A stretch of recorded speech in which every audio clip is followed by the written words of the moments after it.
ตลอด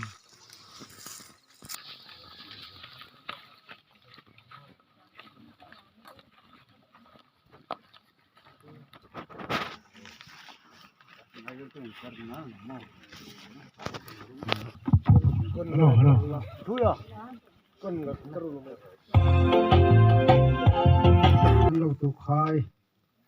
la pol ranga nei dinga resolution pasanin AIP ingata chun hun kharna reference zone wala san DS ani dingane chu ai mangdan ding taka program kan lo zik langa ahong tar lang sin la le tu hin AP athenta dinga ainu kumzale panga vet amidam peka ei khotlanga dinglem chun philding han wang kopela chu ang dong suin tinang philang I su ping nungai na khan gamsot akha I ther kater ham UK ania kumza som parukle niza som pali adamane cha kumza som parukle niza som pali adama chuntu ta dam lai me ka dam sot tak ekhovel isu ping nungami hangta lang no kaiti tuwa dam lai jing Brazil amina merin ho ne to ania ama hi kumza le som pathum tun asil lai me kania chu ama hi kumza som parukhi ong holve phakal dim ti dam se ngai tuna uma chong chun khovel lo khir pui ei ti khupela khovel ni lo ngai dan baka kumnga vel hil alo eveng khotlang a hin alo dam kumza chunga kumnga alo dam ta ti yang ta lang sin la le tu hen hun masata ka hun hong tong tai na duven mesak thang PS ang koita tu zo wa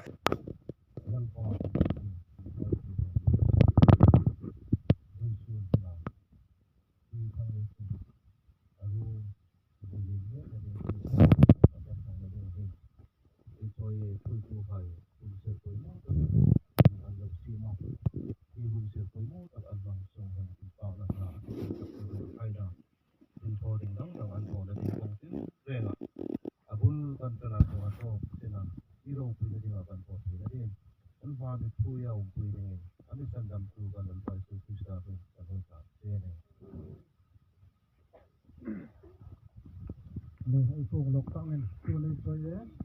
tin khana hapol an hun langhal dingane hil machine la yang ko ni ngal sin na thate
ser nang man mal mi som pe kin chen kong chi a